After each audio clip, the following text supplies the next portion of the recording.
kalau saya sarankan kita memang menjaga kesehatan gigi dan mulut untuk menghindari segala kemungkinan penyakit yang akan timbul dari bad habit kita yang malas menggosok gigi dan lain-lain gitu. Iya benar.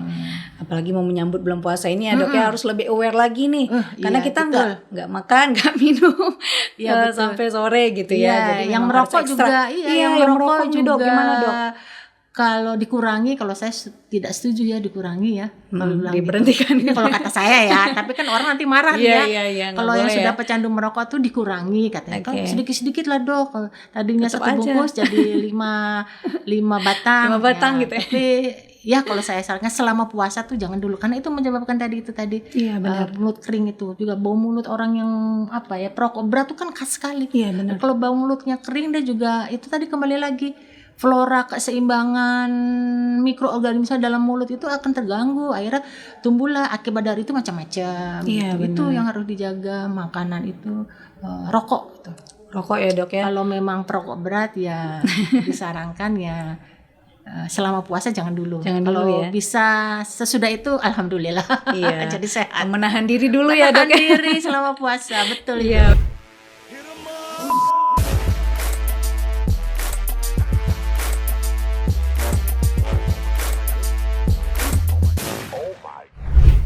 Assalamualaikum warahmatullahi wabarakatuh. Halo Sobat Diskominfotik Provinsi Riau sekalian, apa kabar? Semoga selalu sehat ya dimanapun Sobat berada. Nah kembali lagi bersama saya Yolanda di podcast Diskominfotik Provinsi Riau. Nah untuk menyambut bulan puasa ini pastinya kita akan memberikan informasi-informasi mengenai bulan puasa sendiri. Nah episode perdana kita kali ini dalam menyambut bulan puasa yaitu Yolan sudah kedatangan tamu spesial nih di samping Yolan yang nantinya kita akan membahas mengenai merawat gigi dan mulut selama bulan puasa. Nah di samping Yolan sudah ada Dr. Gigi Dwi Rahmawati. Apa kabar dok? Alhamdulillah baik. Baik. Nah yang biasa akrab disapa Dr. Atik ya dok ya? Iya.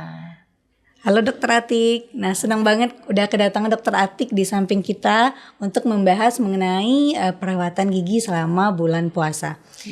Apalagi ini akan menyambut bulan puasa ya dok ya, jadi sebelum bulan puasa kita harus tahu dulu nih tips and trik merawat gigi selama bulan puasa itu apa aja sih gitu. Nah sebelum kita membahas mengenai tema kita kali ini, mungkin kita mau dekat dulu nih, lebih dekat lagi nih sama Dr. Atik. Nah Dr. Atik kalau boleh tahu nih dok, sudah berapa lama sih dok menjadi dokter dan bertugas? Oh gini ya, Assalamualaikum sobat sehat semuanya. Waalaikumsalam. Ya saya itu kuliah dulu di UGM. Di UGM. Jadi saya masuk kuliah itu tahun 1983. Alhamdulillah tahun 89 saya tamat. Nah setelah tamat saya ditempatkan di Provinsi Riau tahun 1989 Desember lah. Saya sudah masuk di Riau. Sudah masuk di Riau. Sampai sekarang alhamdulillah masih bekerja di Rumah Sakit Jiwa Tampan. Nah dokter berdomisili atau lahir di Jogja berarti dok? Atau di sini? Kebetulan saya lahir di Jakarta. Oh di Jakarta. Saya kuliah di Jogja. Di sini saya tinggal di daerah di Komplek Permata Ratu. Permata Ratu tuh daerah Tangkerang Laboy Bukit Raya ya. Di situ saya tinggal dari tahun 1999, udah berapa tahun tuh ya? Udah cukup lama udah cukup lama. Sampai sekarang udah berkembang lah daerah sana tuh cukup ramai. Gitu istilahnya. Iya. Nah, kenapa sih dok dulu memilih untuk menjadi dokter gigi nih kalau boleh tahu nih dok? Nah itulah jawaban ada ceritanya nih dok? Susah-susah gampang ya. Sebenarnya tuh saya tuh dulu tuh memang bercita-cita dari dokter, tapi mikir ya dokter umum atau dokter gigi ya. Dokter umum akhirnya tuh tertulis ya, mungkin garis tangan itu sudah diarahkan sama Allah ya. Akhirnya tertulis dokter gigi. Oh tertulis dokter gigi. Tertulis dokter gigi gini. Ketidaksengajaan gitu iya, terus akhirnya alhamdulillah terus keterima. Aduh, antara senang juga terus terkejut kan. Udah akhirnya terus dijalani. Alhamdulillah sampai sekarang alhamdulillah sebagai dokter gigi ya. Nah, selama menjadi dokter gigi nih, Dok, apa saja sih kendala-kendala yang ada, Dok? Dokter gigi kendala-kendalanya sebenarnya banyak ya. Banyak ya, Dok, kan kita tuh di Indonesia khususnya ya, masyarakat itu kan bermacam-macam bermacam-macam latar belakang pendidikan itu biasanya mereka juga pengetahuan tentang gigi, kesehatan mulut itu juga memang terbatas. Apalagi untuk di daerah-daerah yang mohon maaf aja ya bukan di desa atau gimana kan. Dulu saya mengalami juga kan, istilahnya kan tugas di kecamatan ya, di itu juga desa-desa memang pengetahuan mereka masih dibilang ada tapi sangat minim, ya itulah kendala. Jadi bagaimana kita memberikan suatu himbauan kepada masyarakat, kepada ya mereka yang tinggal di pedesaan ya, khususnya itu memang agak sulit kan gitu, karena juga keterbatasan mungkin informasi, keterbatasan ilmu dan lain-lain. Itu juga memang kita butuh kesabaran untuk memberikan edukasi tentang kesehatan gigi dan mulut. Itu aja intinya sih. Kalau sekarang ya alhamdulillah sekarang IT itu sudah berkembang, akhirnya kan begini. Jadi orang tuh dokter kadang tidak perlu edukasi, tidak perlu ada semua ya dok ya, semua bisa dilihat di bisa diakses di sosial media ya, semua orang bisa mengakses, tinggal mau nggak ya mengambil yang baik-baik dari situ gitu ya. Tapi insya Allah lah, kalau saya perhatikan trennya itu masyarakat semakin maju lah kesadarannya untuk kesehatan gigi dan mulut tuh, insya Allah lah. Iya, gitu. Karena udah banyak edukasi juga ya dok ya di sosial media. Ya, edukasi itu di mana-mana, dari mulai anak SD ada itu bermacam bentuk edukasi itu ada, yang kadang yang dalam bentuk kemasannya yang lucu, yang ini tuh banyak, jadi mudah dicerna oleh masyarakat kan. Iya, gitu. Benar, membantu juga ya. Iya, sangat membantu. Iya, alhamdulillah. Mengurangi gitu ya. Mengurangi ini. Oke. Nah, Dok, kalau boleh tahu Dok, bagaimana sih cara perawatan gigi dan mulut ini, Dok? Selama bulan puasa. Ini mungkin kita mau menyambut bulan puasa ya, Dok ya. Mungkin ada dari dokter nggak caranya bagaimana sih merawat yang benar gitu? Ya, sebenarnya begini ya, kalau kaitannya dengan perawatan gigi dan mulut ya selama berpuasa itu memang sangat penting, karena biasanya masalah yang timbul tuh mungkin yang paling kita rasakan tuh mungkin bau mulut ya. Iya benar dok. Bau mulut itu kadang ada yang sangat mengganggu. Jadi kita interaksi ke orang mau ngomong tuh malu-malu gitu. Aduh, mau ditutupin gimana, mau pakai masker gimana kan kadang kan enggak enak kan gitu. Itu memang kalau saya ini kan ya bau mulut pada saat berpuasa itu hal yang wajar, alamiah ya, karena memang dalam berpuasa itu kan kita tidak mendapat asupan makan dan minum tuh yang cukup lama ya, otomatis akhirnya kondisi rongga mulut jadi kering, air liur juga berkurang. Itulah yang menyebabkan gigi kita menjadi berbau gitu. Kan gitu. Jadi misalnya triknya ya, tipsnya ya juga kita juga harus ya, pertama pada saat kita berpuasa kita juga ada beberapa hal yang harus kita perhatikan. Yang pertama mungkin gosok gigi secara rutin. Yang dibilang rutin itu bagaimana? Untuk saat berpuasa kita dianjurkan untuk menggosok gigi itu pada saat kita berbuka puasa. Jangan berbuka puasa pada saat kita mau tidur dan pada saat sahur. Tapi kalau saya pribadi ya, karena kan kalau berpuasa tuh kita udah seharian tuh berpuasa, rasanya bau mulut kan kurang segar ya. Biasanya saya kalau habis berbuka itu saya suka gosok gigi supaya lebih fresh. Kita mau taraweh, kita mau ngaji terus lebih enak kan rasanya kan. Nah terus habis itu juga kadang kita dengan berkumur-kumur dengan obat kumur gitu. Terus yang penting lagi ya, mau tidur jangan lupa gosok gigi pada sahur. Pada sahur itu berarti menjelang imsak ya, pasal imsak lah kita gosok gigi dan berkumur-kumur. Itu mungkin yang perlu untuk kesehatan, untuk menjaga kebersihan gigi lah istilahnya kan gitu. Berarti harus rutin ya dok ya, gosok giginya gitu ya. Jangan sampai ya udahlah puasa nggak usah sekalian bau gitu ya dok ya. Berarti bau mulut selama belum puasa itu normal ya dok ya. Soalnya kadang kita malu gitu ya dok ya. Ternyata itu normal dan ya semua orang mengalami itu. Tapi dok, terkadang bau mulut saat berpuasa atau bau mulut saat tidak puasa itu kan berbeda ya dok. Apakah itu karena kita tidak minumkah atau memang karena tidak makan? Ya, kalau bau mulut pada saat kita puasa tuh biasanya disebabkan karena kita memang air liur kita yang berkurang. Dengan berkurangnya air liur, kelembapan mulut berkurang, otomatis ya ada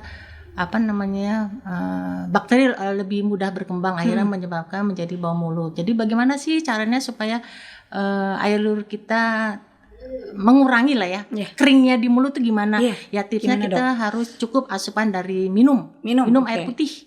Nah, air putih pada saat puasa biasa yang tepat itu kita lakukan pada saat ada rumusnya 242 katanya begitu. 242 apa tuh, Dok? 242. 2 itu pada saat kita berbuka puasa. Kita minum 2 gelas air putih. Nah, terus pada saat kita selesai tarawih ya kita minum diusahakan 4 gelas air putih. Nah, sesudah itu pada saat sahur kita minum air putih sebanyak 2 gelas. Nah, jadi minimal tuh kita 8 gelas harus masuk ke dalam tubuh kita supaya kita menjaga kelembapan dari rongga mulut dan juga hidrasi tubuh cairan tidak kekurangan. Tapi kalau memang kita diusahakan bisa lebih alhamdulillah. Tapi jangan kurang sobat. Jadi supaya kita sehat giginya, sehat jiwanya, sehat semuanya. Gitu istilahnya. Harus sehat dari dalam ya, Dok ya. Dari dalam juga, dari luar dalam sehat. Ikut saran dokter tadi ya, Dok ya.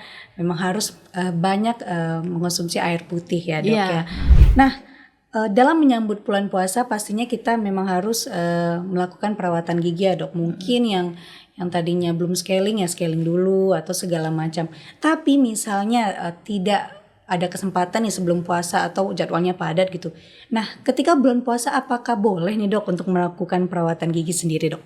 Nah, itu di klinik gitu. Di klinik ya memang untuk perawatan gigi selama kita berpuasa dianjurkan, tapi dengan kata kuncinya berhati-hati kita bekerja. Kadang yang membatalkan puasa itu kan ada sesuatu yang masuk ke rongga mulut. Sedangkan kita bekerja sebagai dokter gitu tuh berhubungan dengan obat-obatan, dengan air yang itu ada kecenderungan bisa masuk ke rongga mulut. Nah, itu berhati-hati, itu dibolehkan. Nah, gitu aja sih. Makanya kalau kami menganjurkan kepada sobat-sobat semua ya sebelum kita memasuki bulan Ramadan, sebelum kita berpuasa itu kita kontrol gigi ke dokter gigi. Mungkin ada yang pertama mungkin membersihkan karang gigi karena itu menyebabkan gigi jadi lebih mudah lebih bau gitu istilahnya, jadi bakteri lebih berkembang di sana, tempat tumbuhnya bakteri kan. Yang kedua mungkin kita cek gigi kita ada yang berlubang apa enggak. Kalau yang ada yang berlubang ya segera ditambah, karena kan kita biasanya kalau puasa nih makannya tuh kolak sembarang aja, sop buah yang manis-manis. Nah, itu bisa digas semua. Digas semuanya makanan-makanan itu.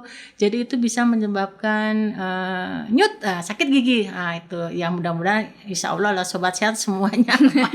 Kita sehat semuanya kan gitu istilahnya. Nah, ada nggak sih, Dok, saran dari dokter sendiri nih kalau misalnya buka puasa itu bagusnya untuk kesehatan gigi tuh makannya apa? Karena kita suka kalap ya, Dok ya, ngelihat kalau ngabuburit terus ngeliat jajanan tuh kalap ya, Dok. Semua mau di ini gitu ya, mau dimakan gitu. Nah, sebenarnya yang bagus itu konsumsi apa dulu sih, Dok? Atau kita konsumsi buah dulu atau ada makanan lain yang mungkin saran dari dokter nih untuk menjaga kesehatan gigi juga nih, Dok? Iya, sebenarnya pilihan makanan ya pada saat kita berbuka puasa itu pertama ya Bismillah ya air putih dulu kita. Iya, benar. Kita membatalkan puasa dengan air putih dengan mungkin 1 biji kurma kata seperti itu. Udah, setelah itu kita bisa disertai dengan makanan yang mungkin sayuran atau yang berserat tinggi. Jangan kita kadang karena kita mungkin sudah lapar ya, semua mau digas. Jadi kadang kita siang tuh kadang kita sudah mikir mau makan apa ya, mau masak apa ya. Nah, itu bangsa apalagi makanan yang misalnya yang dia tuh yang baunya menyengat atau beraroma apa namanya ya, kayak jengkol, petai, yang kan menggugah itu kan, gitu yang ya, menggugah gitu ya, bikin sambal apa sayur apa dengan jengkol itu kan sangat menggugah.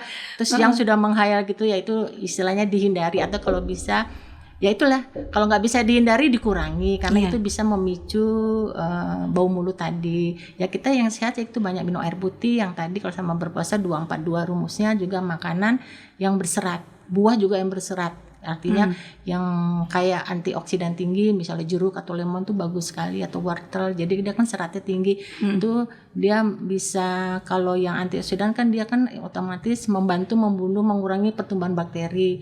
Kalau yang berserat berarti secara otomatis alamiah itu dia membersihkan gigi.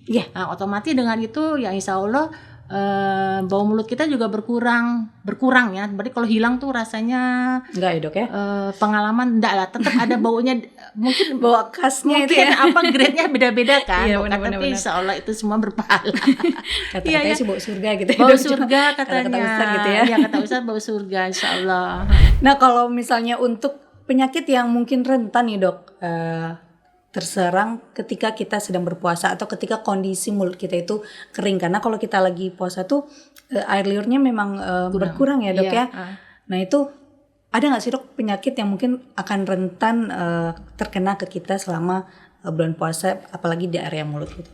Ya kalau penyakit yang kemungkinan timbul pada saat kita berpuasa mungkin kaitannya dengan makanan. Pertama mungkin kalau kita konsumsi makanan yang terlalu manis itu mungkin kita gigi tadi, kalau kita mempunyai gigi yang berlubang otomatis dengan kita banyak makanan manis ya bisa menimbulkan sakit gigi, itu yang pertama. Yang kedua dengan mungkin asupan kita misalnya air putihnya itu juga kurang, kita akan bisa menimbulkan sariawan kan gitu. Jadi itu tadi sebenarnya tipnya untuk menjaga kesehatan itu ya tadi asupan air putih harus cukup ya selama puasa, terus juga makanan juga yang kita memilih lah istilahnya kan makanan yang lebih sehat ya, walaupun terhidang makanan macam-macam itu godaan yang berat kan. Godaan yang berat ya dok ya. Ya kita memilih makanan sayuran yang sehat gitulah istilah itu. Bisa mengurangi timbulnya penyakit yang ada. Tapi itu sekilas itu tadi sakit gigi itu sebenarnya sariawan kan. Iya, sariawan nih biasanya dok ya. Sariawan kan gitu, sariawan karena kita mulutnya kita kering. Iya. Tapi insya Allah kalau misal kita air putih cukup, insya Allah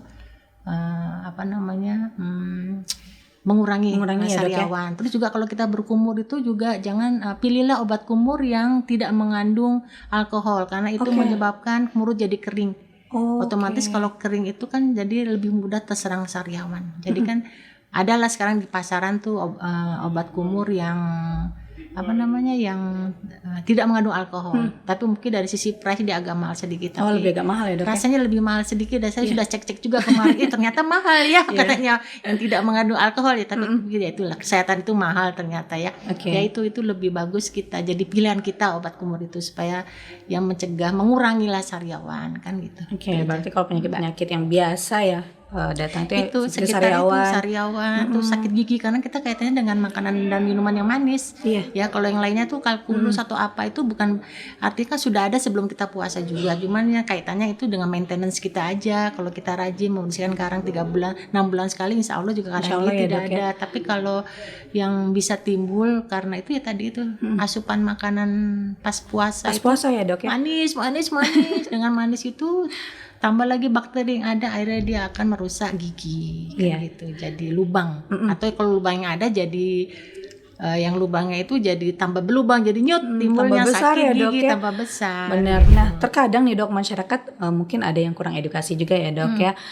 Misalnya gigi berlubang atau nyut-nyut segala macam, katanya berkumur dengan air garam. Nah itu apakah bisa menyembuhkan atau sekedar mengurangi atau apa efeknya dok?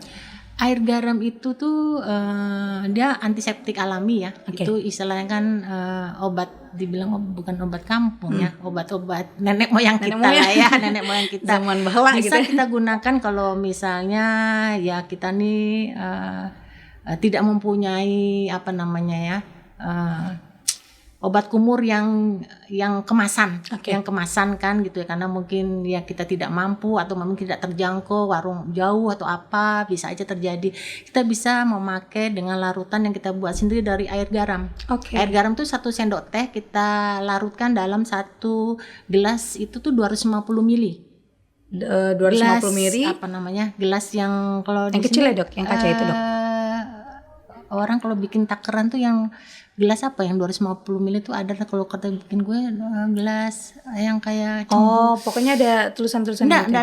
Ada gelas bukan gelas yang rumah-rumahan tuh, pokoknya di itulah sekitar segitu 250 ml kita larutkan, terus kita kumur-kumur. Kita kumur-kumur sekitar 30 detik baru kita buang, jangan ditelan, kita buang. Itu istilahnya dia bisa berfungsi, air garam itu sebagai antiseptik, jadi mengurangi pertumbuhan bakteri yang ada, perkembangan bakteri yang ada di mulut akhirnya ujung-ujungnya yang gigi insya Allah sehat, juga bau mulut berkurang karena memang bakteri juga populasinya berkurang kan, nggak itu aja. Iya, benar dok. Nah tadi ada yang lupa Yolan tanya nih dok, kan kita harus rutin gosok gigi ya dok ya. Nah sebenarnya pasta gigi yang baik itu seperti apa sih dok? Terkadang ada yang bilang juga nih kalau pasta gigi yang terlalu berbusa itu katanya bisa membuat iritasi. Jadi mencari yang mungkin less lah busanya gitu. Atau sama aja. Kalau dari dokter gimana sih dok yang benar dok? Masalah pemilihan, masih bingung nih dok. Pemilihan odol gigi istilahnya pasta gigi. Odol gigi itu yang memang di pasaran tuh sekarang banyak jenis-jenis odol gigi yang mengandung ini. Tapi pada dasarnya misalnya odol gigi yang bagus tuh sebenarnya satu odol gigi yang sedikit mengandung deterjen atau bisa dianggap tidak sama sekali. Tapi tidak memang sama sekali. Memang pada saat kita mau pakai odol tuh ya, pas sikat gigi dengan odol yang tanpa non deterjen itu memang terasa kok tidak puas ya. Tidak mantep gitu ya kalau tidak ada busa-busa yang berbuih kan. Belum gosok gigi itulah gitu ya yang dok terbaik istilahnya, karena ada faktornya, ada juga mengiritasi email, gusi dan lain-lain. Yang kedua juga kalau kita pilihlah odol gigi yang mengandung fluoride, karena kalau fluoride itu dia bisa melapisi email, jadi dia itu email jadi lebih kuat.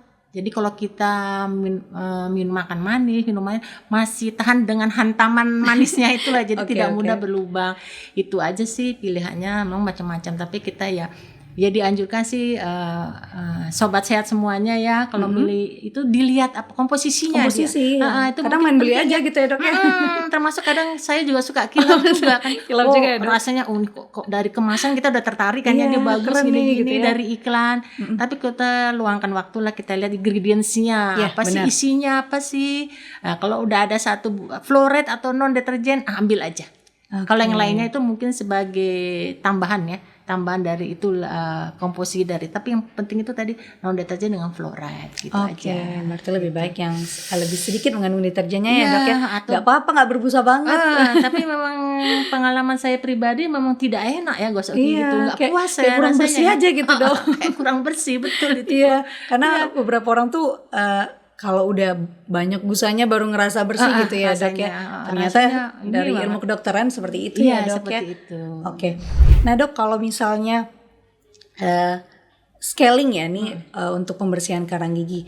Nah apakah memang harus rutin berapa dok? 6 bulan sekali? 6 bulan sekali. 6 bulan sekali dilakukan. Dan itu kenapa 6 bulan sekali dok? Sebenarnya begini, kalkulus itu terjadi karena ada akumulasi plak dari hari ke hari. Ya, kalau kita kadang membersihkan gigi itu juga kan tidak kita jamin 100% itu bersih. Ya, kadang misalnya kita habis sarapan gosok gigi, habis itu ngemilnya kita juga banyak kan. Ngemilnya banyak pun kita juga tidak kumur-kumur atau tidak. Nah, itu kan menyebabkan asal mulanya terbentuknya karang itu terakumulasi berbulan-bulan, berhari-hari, berbulan-bulan kan gitu. Memang diperkirakan memang sekitar lebih bagus ya 6 bulan karena masih bisa dieliminir gitu istilahnya. Masih sudah ada penelitian bahwa mungkin setiap 6 bulan itu mungkin baru terbentuk dia ada mineralisasi dari plak itu, jadi akhirnya karang. Nah, itu jadi maka dia harus dilepas lah karang itu. Yang melepas tuh dengan harus dokter gigi, karena biasa dengan gosok gigi itu dia tidak mau lepas gitu. Karena keras ya, karena sudah mineralisasi itu udah keras gitu ya kan gitu. Tapi saya juga pernah, tapi saya tidak tahu ya ada Pepsodent yang bisa melunakkan itu, saya pun tidak bisa. Ada yang bertanya juga sama saya, tapi saya tidak bisa menjawab gitu ya. Belum tahu juga ininya. Belum tahu juga, tapi yang jelas memang yang pasti bisa membersihkan karang gitu, bagusnya kita ke dokter gigi. Lebih terjamin gitu istilahnya. Nah kalau misalnya dok kita udah scaling nih, tapi kita rutin terus gosok gigi, apakah itu masih bisa datang lagi, atau kalau rutin banget itu enggak? Yang dibilang rutin maksudnya gimana? Gosok gigi yang rutin setelah scaling, apakah bisa datang karang lagi? Bisa ya dok karena ya? Kan kita kan sesudah itu tetap kita makan minum, tetap semua asupan tetap kita tetap untuk hidup kita perlu makan kan. Nah dari waktu ke gosok itu, gosok gigi pertama, gosok kedua kan ada jeda waktu nih. Nah jeda waktu itu yang membuat akhirnya terakumulasi plak menjadi karang gigi. Lama-lama plak dengan ada bakteri akhirnya mengeras jadi mineralisasi itu jadi kalang. Tetap selalu ada. Makanya kita dianjurkan untuk setiap 6 bulan untuk ke dokter gigi ngecek. Mungkin tidak karang aja tiba-tiba udah ada lubang ya, rasanya ada bintik hitam padahal itu belum lubang rasanya dok, tapi ternyata itu sudah terlihat sama dokter, wah ini harus segera diperawatan supaya lubang tidak membesar atau apa gitu istilahnya. Nah apa sih dok akibatnya kalau kita tidak aware nih sama kesehatan gigi dan mulut, apalagi mungkin yang paling banyak itu tadi ya karang gigi, terus gigi berlubang dan lain-lain, apakah akan bisa menyebabkan penyakit gigi dan mulut lainnya gitu dok, kalau kita nggak aware nih gitu? Kalau kita tidak aware istilahnya, kita tidak begitu perhatian terhadap kesehatan gigi dan mulut itu, mungkin banyak penyakit yang bisa ditimbulkan. Misalnya kita ada akar gigi yang tertinggal atau gigi yang berlubang, dibiarkan bisa timbul polipulpa, tidak bisa timbul gigi jadi bengkak. Terus kalau akar gigi bisa juga nanti jadi karsinoma, itu berkembang juga. Terus juga ada yang istilahnya focus infection. Jadi karena bakteri yang ada di dalam mulut, ya kan gitu, akhirnya dia masuk bisa menjalar ke jantung kemana, karena dia kan masuk ke pembuluh darah itu ada beberapa bakteri yang bisa seperti itu. Makanya kadang kalau ada orang misalnya ada pasien berobat, wah ini kok nggak sembuh-sembuh ya, ke dokter internis atau kemana gitu ya, coba cek dokter giginya. Oh ternyata dia banyak ada sisa akarnya, ada sisa gigi ya, sisa akar gigi ada gigi. Nah dicek itu bisa menyebabkan, tapi memang itu perlu jangka waktu yang perlu waktu lah ya istilahnya, tapi ya jangan ditunggu hal itu sampai terjadi. Ya harus kan? Pencegahan dulu ya dok. Pencegahan itu sangat penting, jangan sampai preventif daripada kuratif kan. Kuratif juga mahal juga kan kosnya nanti kan. Bagusnya kita pencegahan, insya Allah gitu ya, kita jaga lah. Kalau saya sarankan kita memang menjaga kesehatan gigi dan mulut untuk menghindari segala kemungkinan penyakit yang akan timbul dari bad habit kita yang malas menggosok gigi dan lain-lain gitu. Iya benar.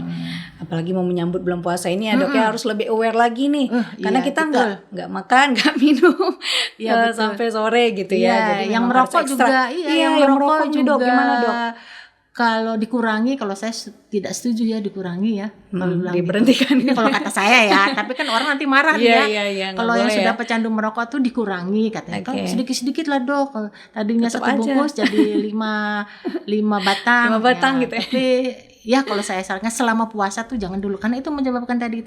Iya benar. Mulut kering itu juga, bau mulut orang yang perokok berat tuh kan khas sekali. Iya benar. Kalau bau mulutnya kering, dia juga itu tadi kembali lagi flora, keseimbangan mikroorganisme dalam mulut itu akan terganggu, akhirnya tumbuhlah akibat dari itu macam-macam. Itu yang harus dijaga. Makanan itu rokok gitu. Rokok ya dok ya. Kalau memang perokok berat ya disarankan ya selama puasa jangan dulu. Kalau ya. bisa sesudah itu alhamdulillah. Jadi sehat. Menahan diri dulu ya dok. Menahan diri selama puasa, betul itu. Iya, udah menahan diri dari godaan gitu ya. Kalau bisa rokoknya ditahan juga gitu. Kalau betul, bisa. Godaannya banyak kan. Godaannya banyak gitu. Karena takutnya nih ada penyakit mulut lainnya juga gitu ya dok ya. Kita sama-sama menjaga lah ya dok ya. Betul. Ada nggak sih dok tips and trik yang lain nih dari dokter untuk menyambut bulan puasa ini dok, untuk kesehatan mulut sendiri? Tips-tipsnya mungkin yang pertama, kita sebelum puasa kalau memungkinkan kita kontrol ke dokter gigi yang pertama kita kontrol ke dokter gigi, kita cek, bisa mungkin kita bersihkan karang, kalau ada gigi yang berlubang kita tambal dan lain-lainnya, nanti dokter tahu tuh setelah dicek. Yang kedua mungkin selama puasa kita jaga kebersihan gigi dan mulut ya, dengan rutin menggosok gigi, bagaimana cara itu tadi sebelum tidur ya, sama sahur, atau tergantung kebiasaan kebutuhan. Kadang kalau merasa kita rasa gigi nggak bersih, boleh aja sih dengan menggosok gigi dengan pilihan odol yang tepat, juga sikat gigi juga yang tepat, jangan terlalu keras karena dia akan mengiritasi gusi dan lain-lainnya. Yang kedua juga kita mungkin asupan air minum juga harus cukup selama bulan puasa dengan rumus 2-4-2. 2 pertama itu kita 2 gelas air putih pada saat kita berbuka puasa. 4 gelas air putih pada saat kita selesai tarawih lah sampai menjelang kita tidur, dan 2 gelas terakhir itu pada saat kita sahur. Itu intinya itu. Kalau bisa lebih, tapi jangan kurang ya. Nah, jangan kurang ya, jangan kurang. Jangan kurang karena itu lebih nggak apa-apa gitu ya. Lebih malah bagus kan. Sebenarnya ada rumusnya juga, berat badan kali 30 cc air minum kebutuhan kita masing-masing orang kan berbeda. Terus yang ketiga juga mungkin hindari makanan yang beraroma, yang berbau yang nggak enak, misal durian atau terus yang menyengat ya, yang Dok, menyengat istilahnya. Terus jengkol, pete kita kurangi selama bulan puasa. Ya kita menahan diri untuk menyantap makanan itu akan memicu juga terjadinya pertama juga supaya pencernaan kita sehat, kedua yaitu dengan kita sehat pencernaan berarti juga otomatis mempengaruhi kesehatan yang lainnya. Kan gitu.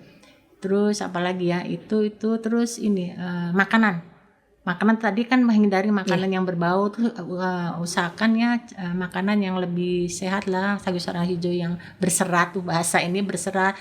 Terus makan buah-buahan yang antioksidan, jeruk, lemon tuh bagus, dia akan memicu untuk air liurnya tuh keluar air liur, jadi otomatis ya ada jeruk, safe cleansing ya, Dok? Safe cleansing dari rongga mulut itu secara alami aja.